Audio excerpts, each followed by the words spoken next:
Good day, and thank you for standing by. Welcome to the BitFarms fourth quarter 2024 earnings conference call. At this time, all participants are in a listen-only mode. Please be advised that today's conference is being recorded. After the speaker's presentation, there will be a question-and-answer session. To ask a question, please press star 11 on your telephone and wait for your name to be announced. To withdraw your question, please press star 11 again.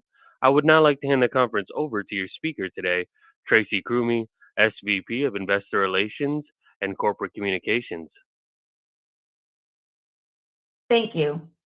Good morning, everyone, and welcome to BitFarms' fourth quarter 2024 conference call. With me on the call today is Ben Gagnon, Chief Executive Officer and Director, and Jeff Lucas, Chief Financial Officer.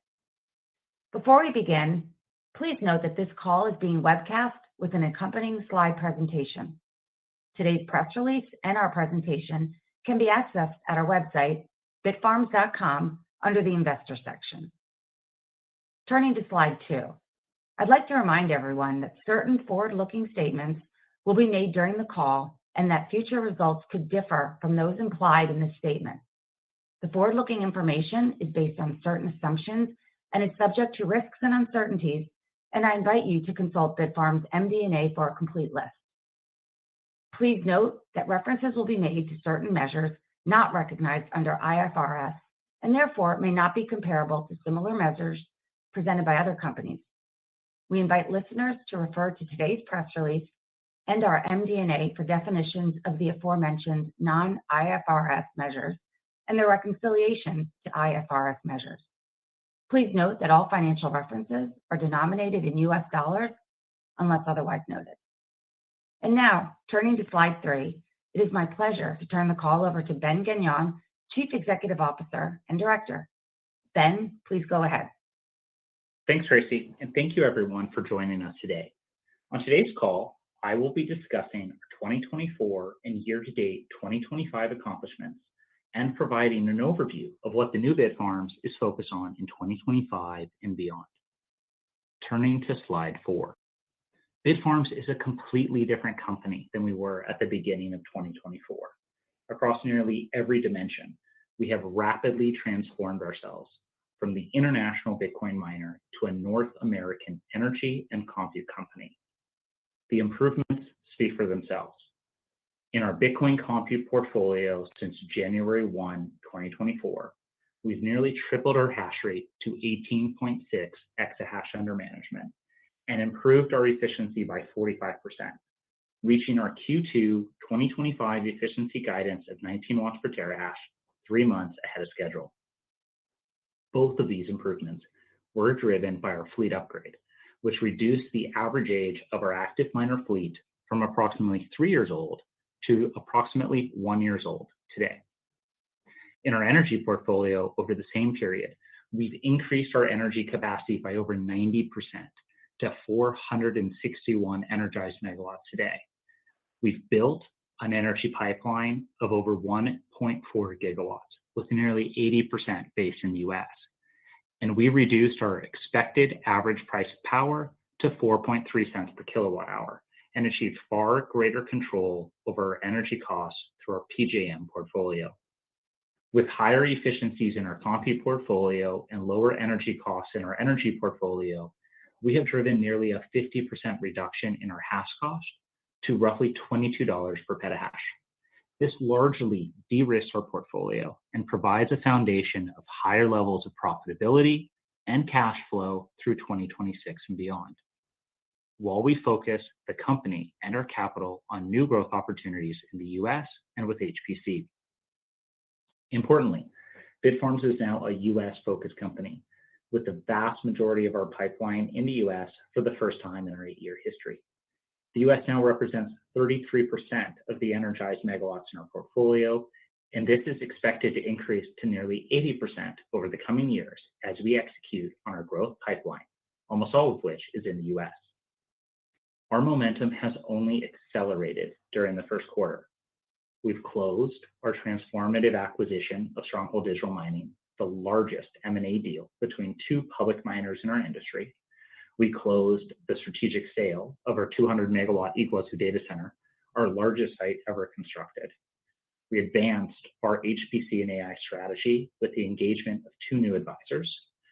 We hired 2 new critical team members, an SVP of infrastructure and an SVP of HPC and AI, and we significantly improved our hash rate, reaching 18.6 exahash under management, which, if ran at 100%, 24/7, would be capable of producing over 10 Bitcoins a day with current mining economics, and which we expect to be competitive and generating free cash flow through 2026 and beyond.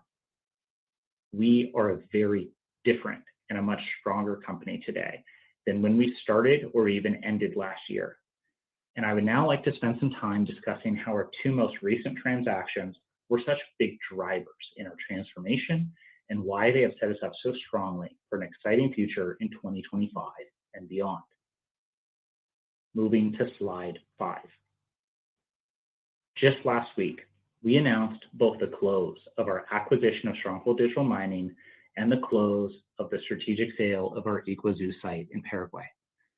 While these are 2 separate transactions, they both fall under the same portfolio management strategy, and so it is helpful to view their impact together. Completing these 2 transactions has completely transformed our portfolio, and we are now bigger, better, and stronger as a result. First, our energy portfolio is both larger today and able to grow bigger and faster into the future. Inclusive of the sale of our largest ever build, Iguazu, we still increased our energized megawatts and secured a growth pipeline of energy assets that could scale our Pennsylvania infrastructure portfolio to over 1 gigawatt in the coming years. Second, we are driving stronger operating economics across our portfolio.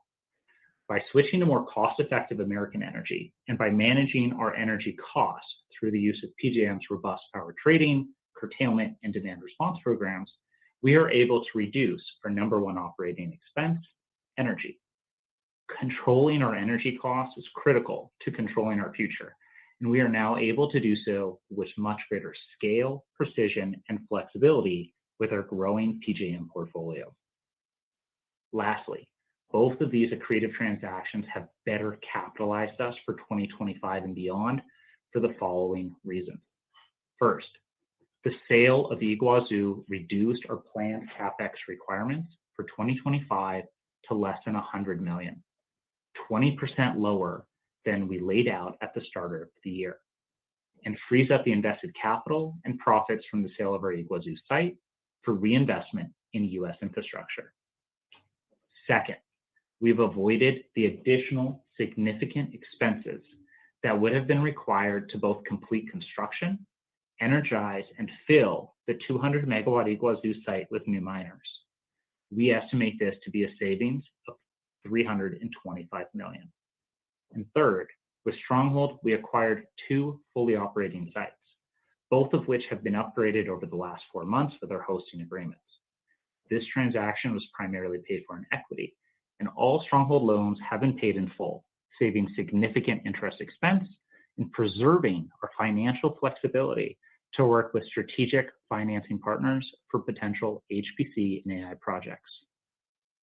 To summarize, the strategic rationale for both buying Stronghold and simultaneously selling Iguazu are 2 sides of the same coin. Through these transactions, we have rebalanced our portfolio to the U.S., where we expect to achieve greater yields per megawatt. We have reduced our average cost of power across our portfolio. We have minimized our CapEx requirements while improving both liquidity and direct operating margins to help finance new infrastructure investments. And lastly, we have secured what we believe to be highly desirable sites for HPC that enable us to diversify beyond Bitcoin mining into energy generation, trading, and HPC and AI. This level of portfolio management is unheard of in our industry. Closing a large public M&A deal simultaneously with a large strategic sale was a heavy lift, and I'm incredibly proud of the BitFarms team and what we have accomplished here in this quarter. We have transformed this company in short order, and it is truly a testament to how much stronger the new BitFarms is today and what we can accomplish in the future. Turning to slide 6. As we look towards our future, it now looks very different than it did a year ago today. With our vertical integration into power generation and having secured the largest growth pipeline in the company's history, we now need to think about our megawatts a little differently than we have in the past. I believe the simplest way to think about it is in three buckets. The first bucket consists of 461 energized megawatts and tracks megawatts currently being monetized. Today, this primarily means via Bitcoin mining, but as we diversify beyond Bitcoin mining, it will eventually include other use cases like HPC and AI. For investors who are interested in BitFarms' current operating footprint and current cash flow out of operations, this would be the most important metric. The second bucket consists of over 131 megawatts under development and measures megawatts that are secured for near to medium-term growth. These are megawatts that are approved for development and don't require any further regulatory approvals or permits to begin development or energize. For investors who are interested in near-term growth potential, this metric best captures it. The third bucket consists of over 800 megawatts in the megawatt pipeline and measures the megawatts that are in process, but still require more regulatory work, approvals, certainty, or clarity before they can be developed over a multi-year timeframe. For long-term investors who are interested in our growth potential through 2028, this metric best represents the company's long-term potential, direction, and strategy. Turning to slide 7. This slide shows the path to over 1.4 gigawatts of power capacity and how our growth efforts transform our portfolio into one comprised of nearly 80% US megawatts and 90% North American megawatts. As you will see, we have 461 megawatts energized today, growing to 500 megawatts by year end, the results of planned megawatts under development at both Sharon and Panther Creek. Likewise, in 2026, we anticipate growth of 92 megawatts for a total of 592 megawatts coming from Sharon, Panther Creek, and Washington. Finally, growth from year-end 2026 through 2028 is anticipated to come from megawatts currently under study and application at Panther Creek and Scrubgrass for a total of 1.4 gigawatts. As we look to this future and execute on our growth pipeline, we will continue to improve our portfolio composition by prioritizing the US, Canada, and those energy assets that have opportunities beyond Bitcoin. We expect this will drive both lower overall energy costs and better yields per megawatt, creating lasting value for shareholders. Turning to slide 8. The largest and most exciting part of our megawatt pipeline is the gigawatt of potential in the US. Our new focus on the US and our American energy assets are attracting a lot of interest from investors. Through these assets, we are opening up exciting new opportunities for BitFarms in areas beyond Bitcoin mining, including energy generation, trading, and HPC and AI that weren't possible in Latin America and will define this company's future for many years to come. This gigawatt of potential is easiest to understand when separated into the tranches discussed on slide 6 and separating out the generation as we have done here on this slide. At both Panther Creek and Scrubgrass, we have 2 operating power plants that are capable of producing power and selling power into the grid. They are also able to draw down and consume from the grid a similar quantum of power that the power plants can produce. As of today, it's not possible to monetize 100% of the power generated from the power plants and the power from the grid simultaneously. To do so, we will need to make further investments into the data center infrastructure and get greater clarity from FERC. We have strong confidence that this regulatory clarity is coming and will support our site plans.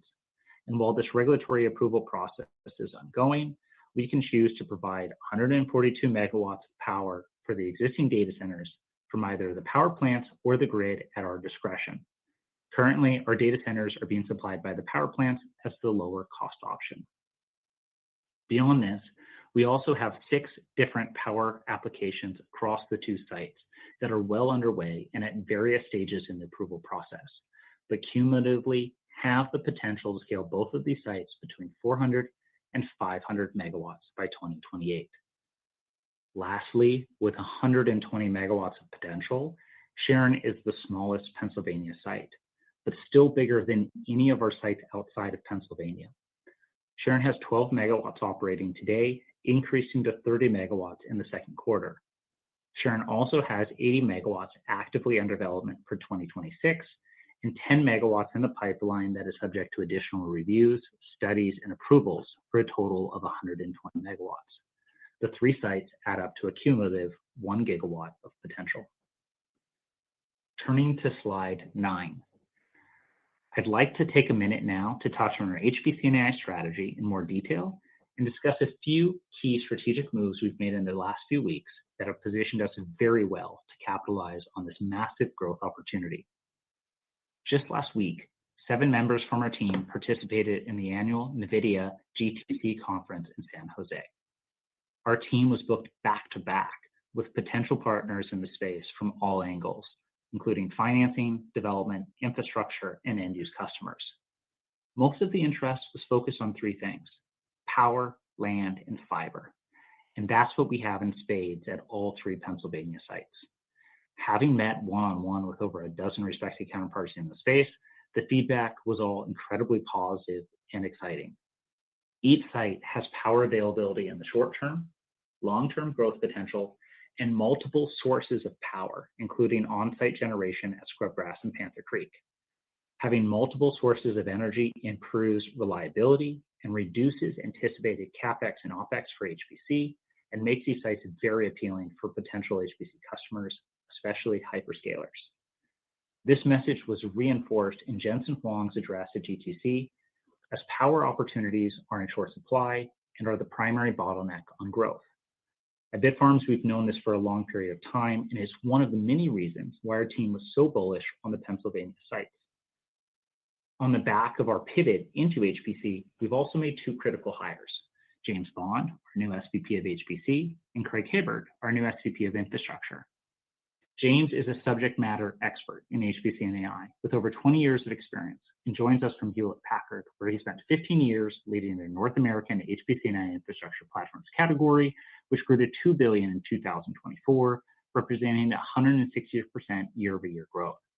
At HPE North America, James was responsible for all HPC and AI go-to-market activities, and his experience implementing HPC solutions at scale make him the ideal candidate to lead this new chapter at BitFarms. Craig, our new SVP of Infrastructure, has extensive experience leading large-scale digital infrastructure projects and recently spearheaded the rapid design and construction of over 200 megawatts of digital infrastructure for a U.S. firm specializing in digital assets in HPC and AI. Based in Pennsylvania, Craig will play a critical role in leading the development of our rapidly expanding PJM portfolio. James and Craig will be working intimately with our strategic partners, ASG and Worldwide Technology, to complete the comprehensive feasibility analyses on all of our North American sites and advise on our global HPC and AI strategy. In parallel, ASG and WWT will help build accelerated sales and development strategies and market our sites on behalf of BitFarms to potential customers. Both of these initiatives are well underway, and ASG has already delivered initial high-level feasibility reports for our 3 PJM sites. All 3 reports confirm that the Pennsylvania sites are both well-suited for HPC and AI conversion and high potential. All 3 are strategically located near other data center campuses and peering hubs, and they have the necessary power, land, and fiber infrastructure to support HPC. The cooler climate in Pennsylvania should also be expected to improve power efficiency and costs, which for HPC makes Pennsylvania megawatts more valuable per unit than the same megawatts in Texas. These 3 maps show the fiber connectivity at our 3 Pennsylvania sites: Panther Creek, Scrubgrass, and Sharon. Each site has robust fiber infrastructure within 10 miles of each facility. Fiber infrastructure is one of, if not the first question asked when meeting with hyperscalers and other potential partners. Scrubgrass has 7 metro networks, Panther Creek has 8, and Sharon has 9 in close proximity. It's also important to note the proximity of these PJM facilities to metro areas and long-haul infrastructure like peering and interconnection hubs. Scrubgrass and Sharon are both approximately 1 hour from Pittsburgh, and Panther Creek is just 2 hours away from both New York City and Philadelphia. We expect to receive full, detailed feasibility studies from our partners in Q2 for our remaining North American sites, at which point we will provide an update regarding our plans with HPC and AI. With these recent actions, we now have the properties, the internal team, and the strategic engineering and marketing advisors in place, taking a holistic approach to advancing our HPC and AI business. Turning to slide 10. Shifting gears a bit, I'll now discuss a new strategy we recently initiated, Bitcoin One. This is a continuation with a few strategic changes of our synthetic HODL program, which was launched as a pilot program in Q4 of 2023. As a reminder, that strategy involves selling Bitcoin to fund OPEX and CAPEX while preserving upside to Bitcoin through long-dated Bitcoin call options for between 10 and 20% of each Bitcoin sold. This program enabled us to utilize excess Bitcoin generated each month to fund our growth at a far lower cost of capital than external or diluted funding sources while maintaining upside to Bitcoin. This program was a key source of low-cost capital, enabling superior returns and outperformance to Bitcoin. Since the program's inception in Q4 of 2023 through December 31st of 2024, it outperformed Bitcoin price, and we achieved a 135% return in US dollar terms, generating a trading profit of approximately $18 million. Building off this proven success, we developed a more robust program, which we initiated in Q1, Bitcoin One. This is a quantitative investment multi-strategy program that employs a disciplined approach to Bitcoin accumulation through diversification, strategic leverage, and market timing.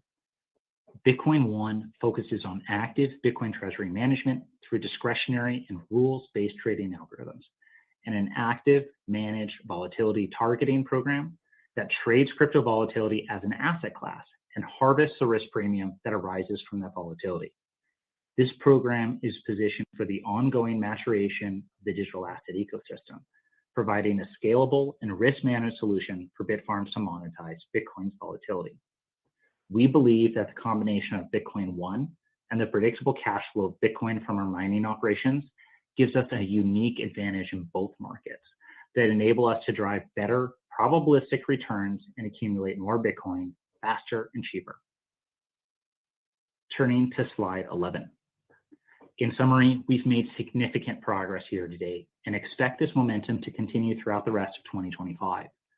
All of the strategic moves we've made in the last few months have been carefully considered and made with two main goals in mind: to grow our operations in the US and to utilize our megawatts in the most value-add and cost-effective way possible, whether that be through Bitcoin mining or HPC and AI. Our key strength is acquiring and managing valuable property assets and maximizing the value of those assets through our operational excellence. I'd now like to highlight four main takeaways before I pass the call over to Jeff. First, we are now in an extremely strong position. We've completely transformed our growth pipeline over the past 15 months from Latin American energy to a cheaper, bigger, and better US-based pipeline.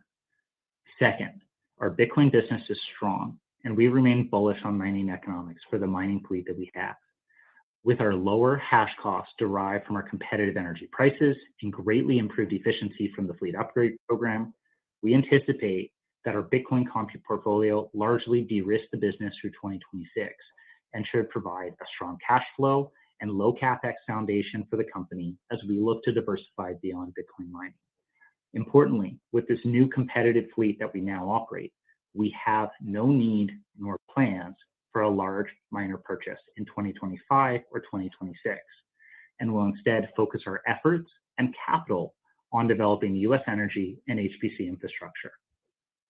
Third, we are taking a long-term view on how to best manage our energy assets. While we remain bullish on Bitcoin mining and are confident in our core business, especially in the near term, in the long term, we believe HPC and AI presents a meaningful opportunity to create lasting shareholder value, which is why we have taken tangible steps to advance our HPC business. We have now secured the properties, hired the best internal team, and brought in the strongest external partners. Lastly, I'd like to emphasize the importance of the significant changes we've made to our team over the past few months. With the recent hiring of our SVP of HPC and AI and our SVP of infrastructure, we have now filled all key management positions in the company. We've also completely revamped our operational structure, and as evidenced by the accomplishments in Q1, we are now beginning to reap the benefits of the strong team we worked incredibly hard to build. I'd like to thank all of our team members for their commitment to the BitFarms mission, and I've never been more confident in our team and our ability to execute. Turning to slide 12, and with that, I will turn the call over to Jeff for the financial update. Thank you, Ben, and thanks everyone for joining us today. Before I review our fourth quarter results, I'd like to underscore just how transformational the initiatives Ben reviewed will be for our company. First, we are better capitalized for 2025 and beyond. The Stronghold transaction was paid primarily with equity, and its outstanding debt of approximately $45 million was paid in full.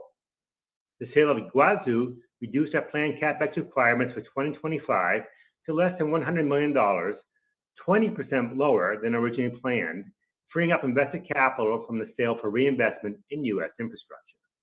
Second, our Bitcoin mining business remains strong.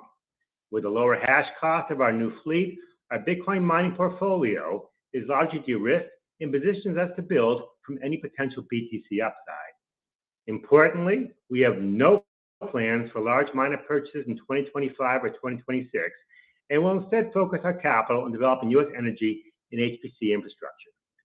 Third, our highly valued North American assets and the cash flow from our mining operations will enable us to utilize debt financing to fund our energy and HPC infrastructure development at a lower cost of capital and with significantly less dilution than equity funding, creating long-term shareholder value. Please now turn to slide 13. Let's review our fourth quarter financial results. In the fourth quarter, we earned 654 Bitcoin for total revenue of $56 million, up 21% compared to the third quarter. Revenue from our mining activities was $55 million, with a balance of $1.6 million earned at Volta, our electrical services subsidiary. Our direct mining profit was $26 million, representing a direct mining margin of 47% and an average of $39,000 per Bitcoin mined. Cash general and administrative expense, or G&A, was $14 million and included unusual and non-recurring professional service fees of about $1.3 million in the quarter, primarily for expenses incurred in connection with the Stronghold acquisition. Operating loss was $16 million in the quarter. And for the quarter, the company reported net financial income of $22 million, inclusive of an $18 million gain on derivative assets and liabilities, largely driven by our synthetic HODL program, and a $6 million gain on the revaluation of warrant liability from warrants issued in earlier financings. As a result, net income for the fourth quarter was $15 million, or 3 cents per share, compared to a net loss of $37 million, or 8 cents per share in the third quarter. Turning now to slide 14. For the fourth quarter, our adjusted EBITDA was $14 million, or 25% of revenue, compared to $6 million, or 12% of revenue in the third quarter.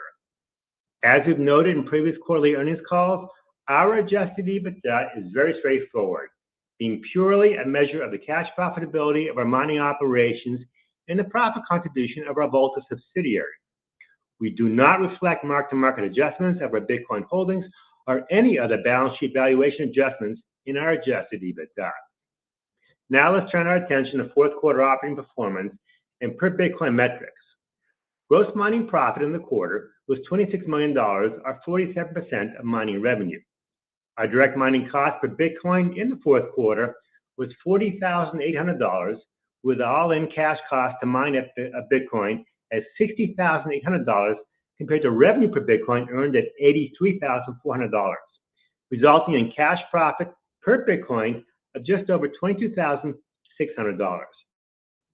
Turning now to slide 15. I'll review our liquidity and anticipated capital needs. As of March 26, we had total liquidity of approximately $135 million, comprised of cash and unencumbered Bitcoin. In addition, we have $31 million in payments from Hive due over the next 6 months from the Iguazu sale, and our mining business remains strong, generating $8 million to $12 million per month in cash from our mining activities, providing more than sufficient liquidity to fund our identified CapEx for 2025. I wish to emphasize a few important points about our financial requirements going forward. First, 2024 represented a one-off fleet-wide upgrade in investments into new miners. Second, the strategic sale of our 200-megawatt Yguazu facility reduced our 2025 CapEx requirements significantly by over $325 million, including $85 million on the build-out of the facility and an additional $240 million or so for procuring and installing miners.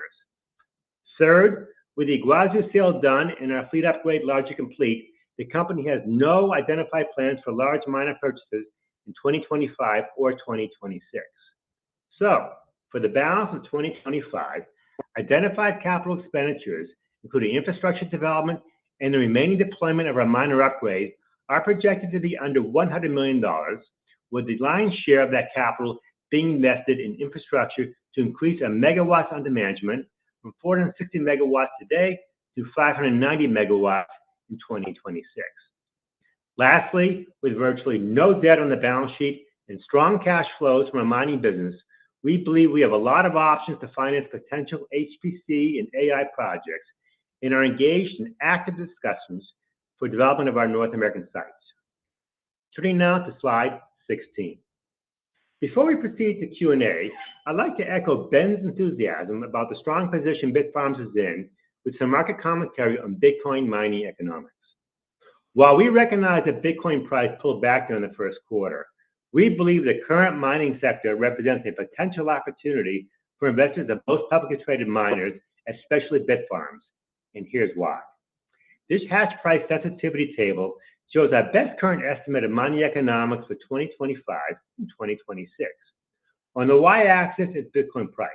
On the x-axis is current network difficulty and our forecast of network hash rate at the end of every quarter through 2026. With these two variables, we can create a hash price sensitivity table.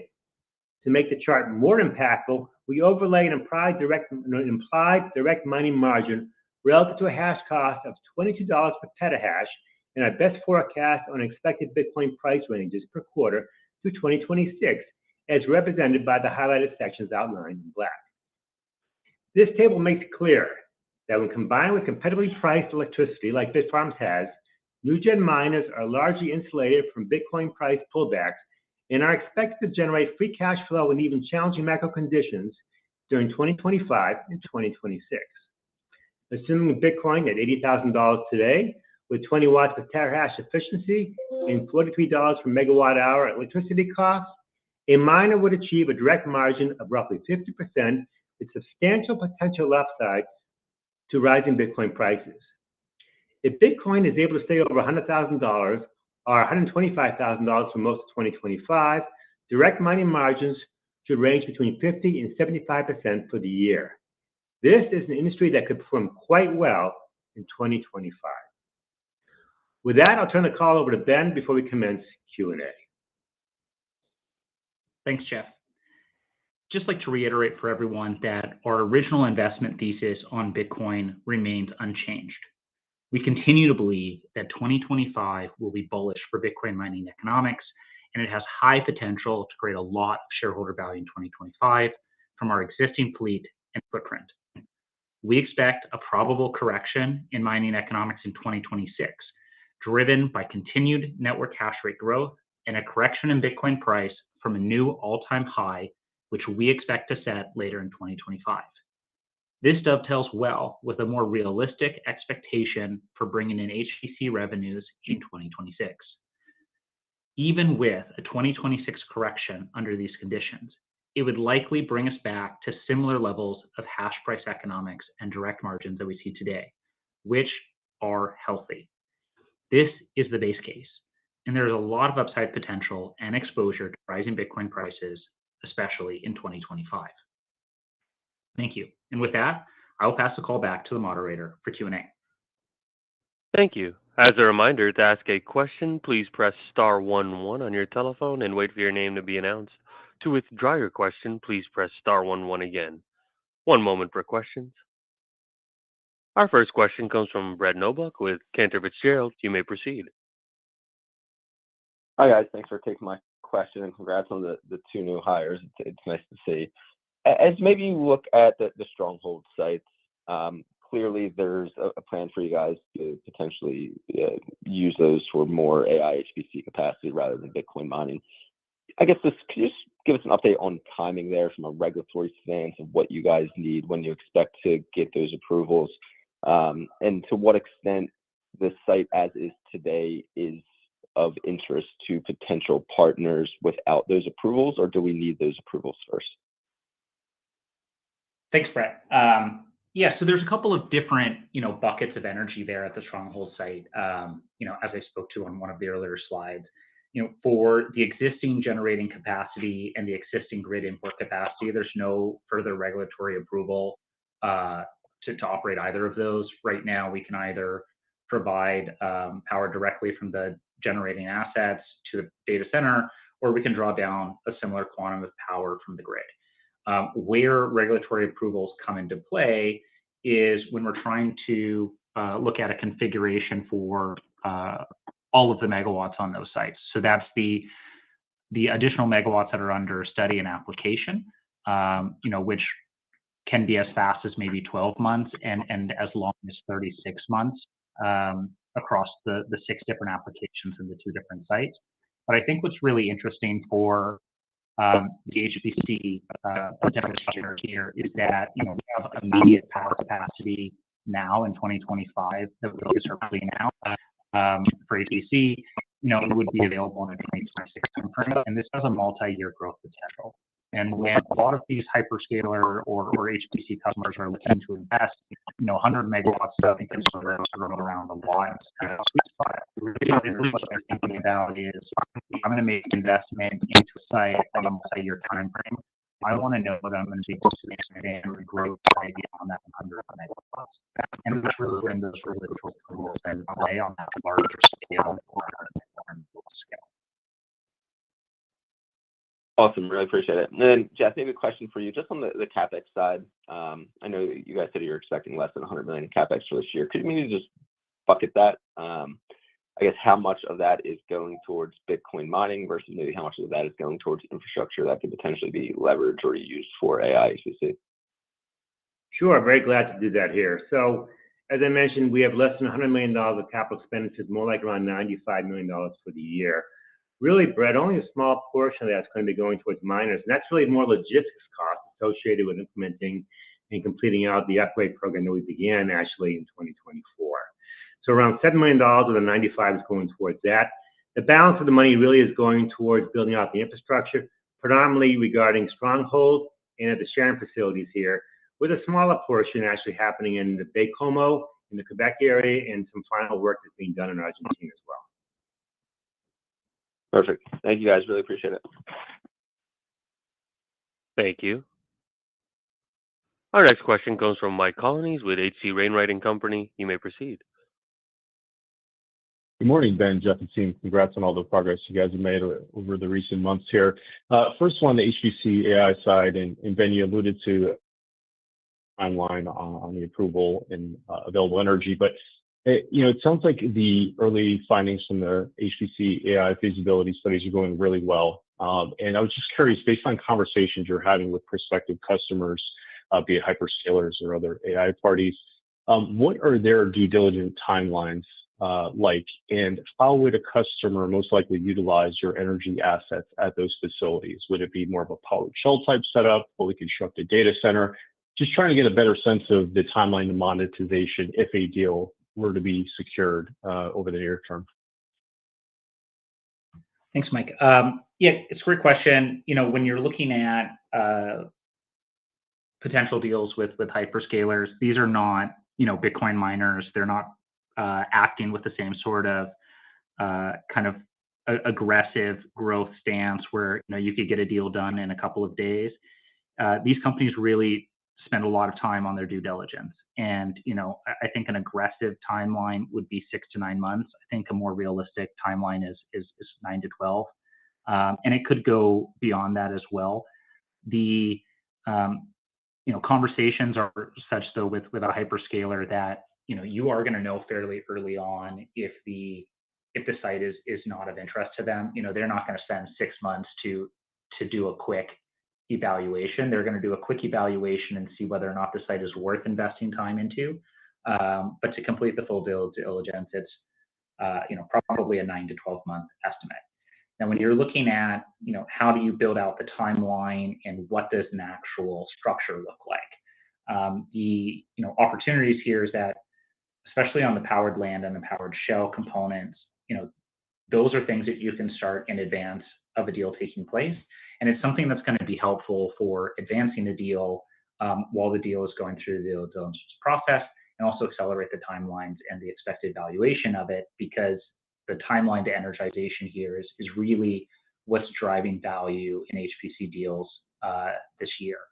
The potential capex and potential returns that you get across these scenarios, you can think of it like a spectrum, and they're not really mutually exclusive. When you start on the lowest capex side, which is just powered land, capex requirements are pretty modest, and you can get a fairly decent return from a development perspective.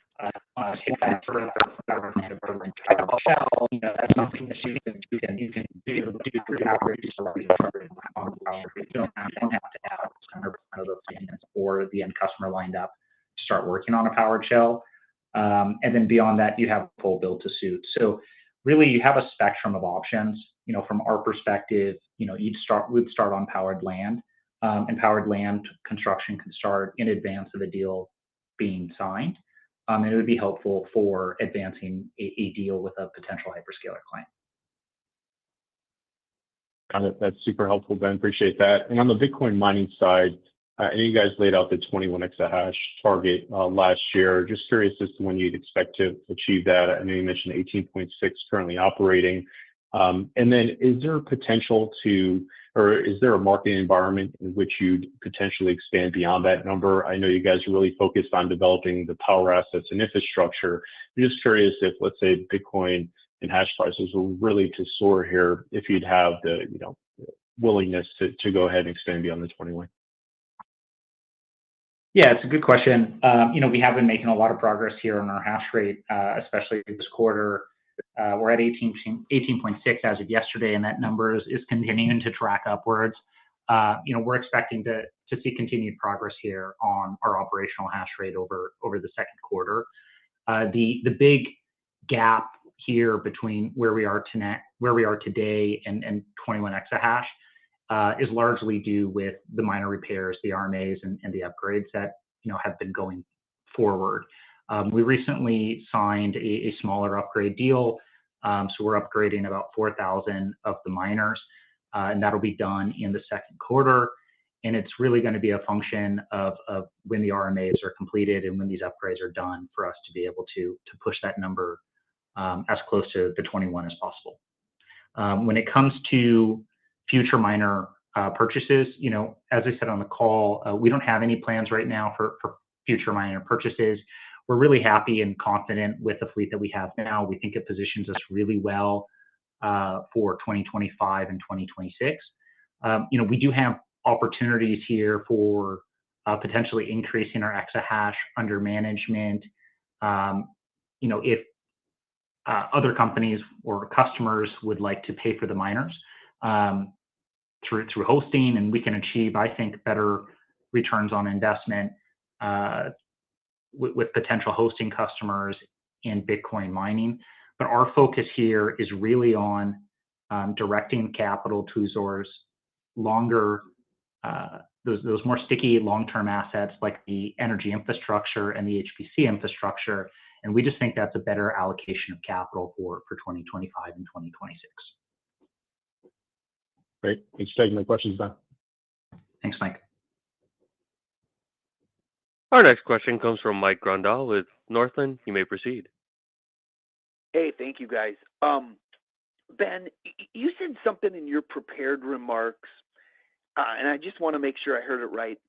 I think related to the Pennsylvania sites, you said 142 megawatts were currently available, and then you needed that clarity from FERC over the next 12 to 36 months on the remaining. Is that correct? 142 are available today across those three sites? So let me break that down a little bit more specifically. So we have 142 megawatts of active data center capacity across Panther Creek and Scrubgrass today. And that 142 megawatts can be provided or can be powered up by either the power plants or the grid. And that's done at our discretion. Whichever is the more cost-effective option is the one that we can use, and we can switch back and forth, as needed or as necessary over time. The expansion beyond 142 is really going to be dependent on two things. One, investing in more data center infrastructure so that we can consume or power more than 142 megawatts of compute at those two sites. There is more power available at both of those two sites to build out more data center compute in 2025 and 2026, and it's part of the plans there for us to reach 500 megawatts by the end of this year, is to develop additional power and capacity at the Panther Creek site specifically. Where the regulatory approvals come into place is with regards to a configuration where we use the grid connection to provide a primary power source for the data centers, and then use the power plants to provide a redundant source of power to the data centers. And this is something that's going through the regulatory approval process with a lot of large-scale data centers. Amazon and Microsoft, I think, are the big ones who are driving this effort forward with FERC.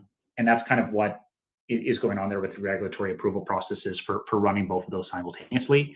And then with regards to the 6 power applications, that's less of a regulatory approval process and more of just a standard applications process.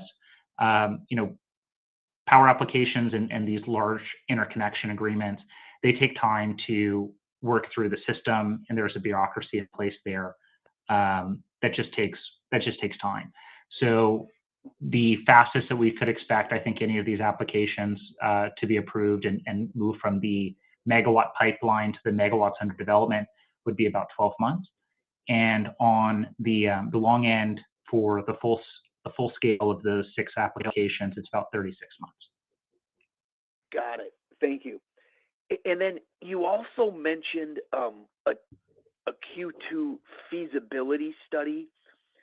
I think that related to other sites, not Panther Creek, Scrubgrass, and Sharon, but could you just clarify that too?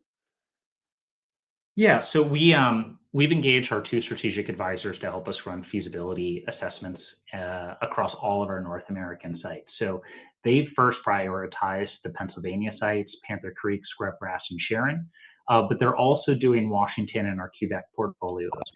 So in the second quarter, we expect to receive all of these reports for all of the sites from both of the partners. And that's really going to be, a crucial step and milestone here for us advancing our HPC and AI strategy, because that's when we should have the full suite of information in hand for us to be moving forward more aggressively. Got it. Okay, great. Thanks, guys. Thanks, Mike. Our next question comes from Brian Kinstlinger with Alliance Global Partners. You may proceed. Hi, great. Thanks for all the details on the new capital allocation strategy. With the key hires in place, and maybe I missed it, can you update us on the HPC pilots you talked about in November and maybe the timelines you expect for those projects? So, it's a good question. We haven't made any announcement on the HPC pilot, and the reason for that is because we had one potential customer who was very interested in a small 1 to 2 megawatt pilot project, particularly at our Washington locations. And that pilot project was largely going to be driven by that customer demand. As we move forward with those conversations, their scope and their interest went from more of a pilot project to a full site potential. So it was increasing the capacity from about 1 to 2 megawatts to maybe 8 to 15 megawatts of potential capacity. But it's going to take more time in order to build out whether or not that's a viable alternative for those sites and whether or not they've got the financing on their end in order to move forward. So as of right now, we don't have any timeline or any plan for the pilot and when that could be developed or energized. And we're going to be focusing our efforts and our capital on kind of the powered land and the probably the powered shell potential here in the Pennsylvania sites. Great. Thanks, Ben. Thank you. Our next question comes from Nick Giles with B. Riley. You may proceed. Okay, thanks, operator. Good morning, everyone. Ben, you noted the longer due diligence process for hyperscalers, and I was wondering if you could just expand a little more on customer preference. Should we think about hyperscalers at the very top, and would that require more the build-to-suit model, or I'll start there. Yeah, it's going to be specific to the hyperscaler customer. Certain customers certain hyperscalers are much more interested in build-to-suit.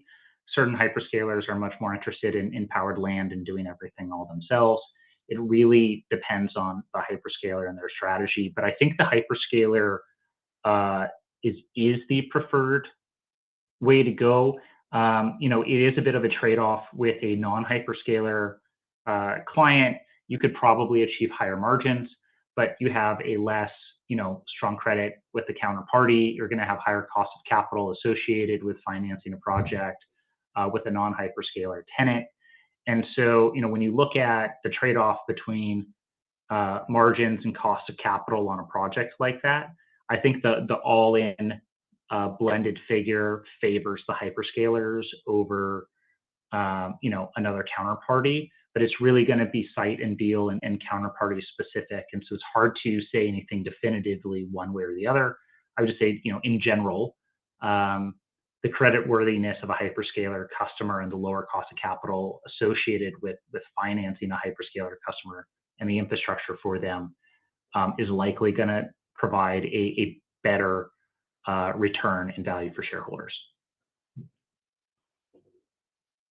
Appreciate that. And you noted no large CapEx plans for Bitcoin mining in 2025, but you guys have made some pretty timely miner purchases in the past. So could we see you be opportunistic if machines were to trade at a discount, or should we think about something like that as off the table at this point? Yeah, that's a really good question. The way that we approach miner purchases is, I think, pretty different than the way a lot of the industry does. We've never been focused on growth for growth's sake. We've always been a company that focuses, on return on invested capital and trying to get, a better deal for shareholders through, not buying the most expensive miners or the most efficient miners, and really focusing on those miners where we can get a little bit of an edge and a better return. With miner prices today, we still have not seen miner prices really adjust really at all over the last maybe 15, 18 months. And they've stayed flat as Bitcoin has gone both up and down, and mining economics has kind of fluctuated here. If economics change, it's certainly something that we could look at, but we don't expect that to happen. And we still think that over 2025 and 2026, our fleet is really competitively positioned from an efficiency and a cost perspective. We expect that the Bitcoin price and the way that the network hash rate is going to grow, those sites are going to be generating nice margins and free cash flow for quite some time. And so there's not going to be any financial pressure for us to upgrade the fleet.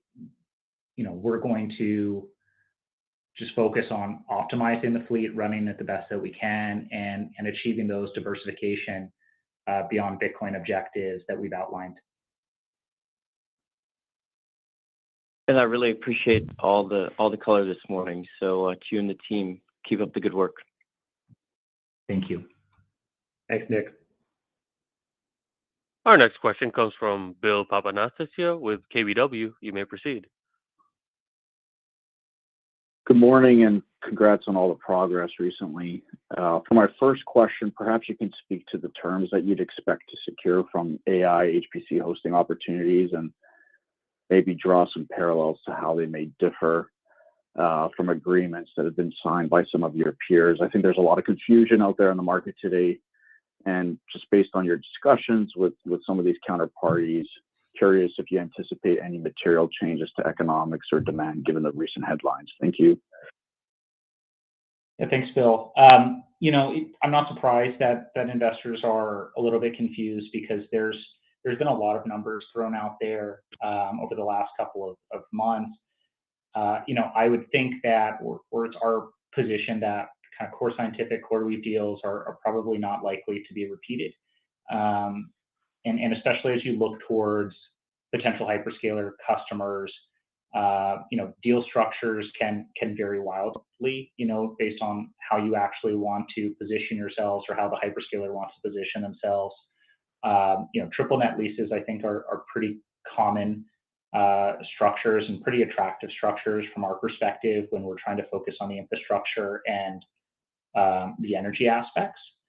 But it's a little early and premature for us to provide any sort of specifics as to what those economics would look like, other than to say that with the cost-effective energy and the scale that we have in Pennsylvania, as well as the various kind of geographical and infrastructure features of those three sites, we have no shortage of interest for those sites. And I think if you look at kind of how the industry has actually performed, you have a lot of sites that have been under development, but you also have a pretty healthy ratio of sites that are being signed up for leasing.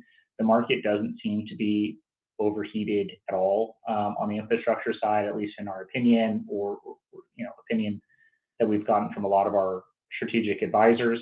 It seems to be a very healthy market and robust market. And if you've got a good site and if you're able to develop the infrastructure for it on a timely basis, you're likely going to be able to find a tenant for that site over the next year or two. That seems to be the general kind of consensus on where the market is. I know the market was a little bit concerned around Microsoft's comments, but really I think that's one player amongst many, and really the opportunity here on the HPC and AI infrastructure has not slowed down at all. Appreciate that color.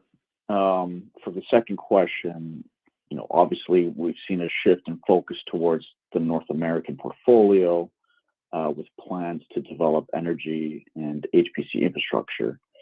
Perhaps you can speak to the remaining portfolio in South America. Is there a potential for further divestment in that region to fund growth in Pennsylvania? Yeah, so these, the sites that we have in Latin America are up and running. They're profitable sites generating free cash flow. The site that we had here with Iguazu was a bit of a different situation, right? Because it wasn't up and running. It wasn't generating free cash flow. It didn't already have miners secured for it. And so there was a lot of costs associated with securing the miners and building that site up to the full 200 megawatts. And that's a very different proposition than keeping a profitable and free cash flow generating site online.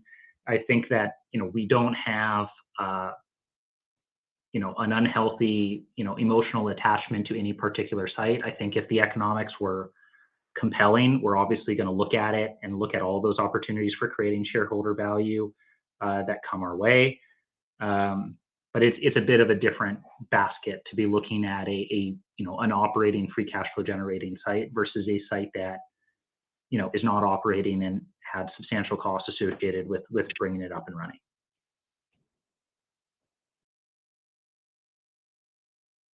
Thank you. Our next question comes from Brian Dobson with Clear Street. You may proceed. Hey, thanks very much for taking my question. So, in our view, Bitcoin miners, have excellent experience for HPC development. But as you're speaking with potential clients, I guess, how do you frame that, and what's the reaction been about the company's, I guess, past experience? Yeah, it's a good question. I think when you're a Bitcoin miner, you're used to doing deals, pretty quickly and pretty aggressively. You're very opportunistic. When you are looking at the HPC space, it's a very different space. People are taking a lot more effort, they take a lot more time, and they do a lot more diligence before they move forward on a deal. And it's very important, that they do all of that because these are significantly more capital intensive projects than Bitcoin mining, right? For 2024, our rough cost to deploy a megawatt of miners and infrastructure was about $1 million a megawatt. Whereas for HPC and AI, you're looking at probably anywhere between $30 and $40 million, depending on, the GPUs and the servers and other equipment that you're choosing to operate in. And so that level of capital intensity does require a more stringent diligence process. I think if you go into these conversations without having the right resources in hand, without being knowledgeable, it's pretty easy to, just not have that go anywhere and for the potential, hyperscalers to just stop taking your calls. So that's why it's so important for us to engage with, the right strategic advisors and recruit the right people internally to help us manage these processes and present, a very strong footing forward with potential HPC customers. And so far, it's gone very well with our strategic advisors. And our team, they are filling in the knowledge gaps and really bringing us up to speed very quickly, on an educational perspective, as to what we need to do, what we need to learn, and how we can take, our core competencies as a Bitcoin miner and apply them to this new industry with HPC and AI with the greatest efficiency and outcome. Great. Thanks very much. Thanks, Brian. Thank you. I would now like to turn the call back over to Ben Gagnon for any closing remarks. Okay. Well, thank you everyone for joining today. I'd just like to reiterate one more time just how significant the strategic moves we've made over the last few months are. Across nearly every dimension, we have rapidly transformed this company and are now a US-focused energy and compute company with a strong underlying Bitcoin mining business and exciting potential to expand into HPC and AI in 2025 and beyond. We look forward to keeping you up to date on our progress. Thank you very much. Thank you. This concludes the conference. Thank you for your participation. You may now disconnect.